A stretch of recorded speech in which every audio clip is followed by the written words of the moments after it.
Today we're going to be reviewing the classic movie Rocky, directed by John Avildsen.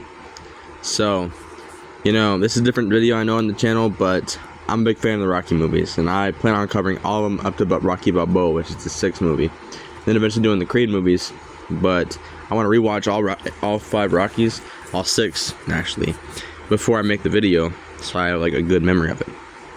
And I watched Rocky 1 on Tuesday night, so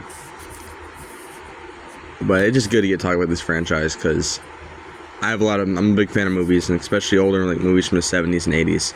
So it'll be good to get right into it, but because this is the quintessential underdog movie, right?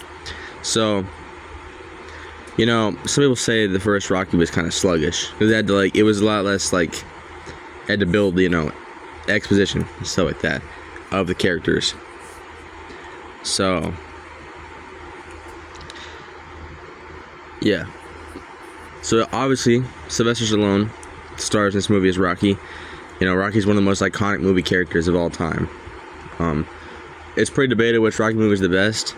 I'd say probably Rocky 3 in my opinion, but this movie is a classic. And when I watch this, most time nowadays Hollywood movies are trash. That you don't really feel any the last really good Hollywood movie was Oppenheimer, which came out in 2023, and I'm a fan of some other horror franchise, like the Saw 10 was pretty good, but that's not really what I think about. I think about big blockbuster release. Most of these movies are awful from Hollywood. So, but when you've gone so long without seeing a really good film from a big Hollywood studio, to seeing Rocky, which is just, whenever it was done, I honestly just screamed, "This is amazing cinema!" Because there's some nostalgic. Because growing up, I used to go to the movie rental store. Yeah, I was born in 2009, so I still remember there were still some movie places opened up when I was that were still open up and you go rent movies and stuff. But I remember seeing the cover of this movie and it just stuck with me. So let's just get right into the movie. Enough of me yapping about random stuff. But obviously we follow Rocky Balboa, the Italian stallion himself. As we meet him, he's a loan shark. Just does boxing at clubs. He doesn't do it like professionally.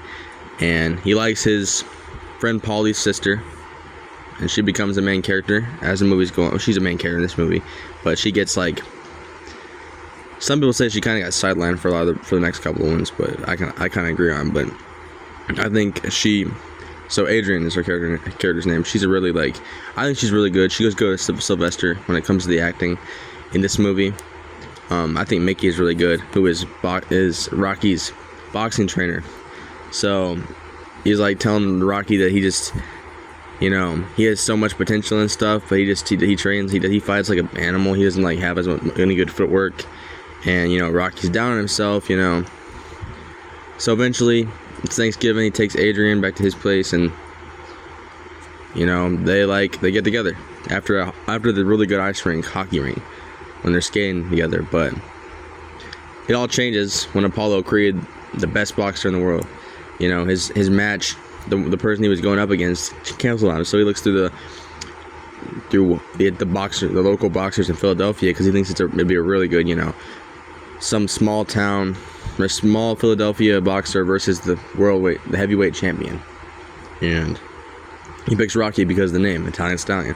So we see Rocky eventually train for this. Him and Mickey becomes his manager, and we get to the fight. And I know it is not real boxing, but it's such. I thought the cinematography and just the way Sylvester and Carl Weathers, who plays Apollo Creed, were able to choreograph, together. So I mean, for 1976, this movie is way ahead of its time, and it did not feel dated. Honestly, to me, it did not feel dated. And that's a good movie, one that can stay like that for it's coming up on its 50th anniversary next year. It turns 50, so, and it still stayed timeless. So it just all that stuff, sure, it may not be as good as its sequels when it comes to content wise, but the effect it had, and just seeing Rocky go from this lone shark who's beating people up, about to break some guy's fingers, to this, well, he didn't, but to this almost heavyweight champion. Because as I would say spoiler free, but, or spoiler warning, but it's a 50-year-old movie, so you've probably seen it by now. And as you know, Vegas was like, he ain't gonna make it 3 rounds with Apollo. He makes it 15 rounds, and he barely loses by a small margin. It's a really good fight. So with that being said, hopefully like I can make longer reviews for Rocky 2 when that comes out next Thursday, but when I review the movie next Thursday. But anyways, my review of this movie, for its impact and making me actually really enjoy a film, and it's a really good film, I'm gonna give it 4 diamond boxing gloves out of 5. So right now it's the top of the list for the Rocky movies. We'll see if Rocky 2 can top it, but until then, stay blessed everybody, stay healthy, take care, love you all, see you then.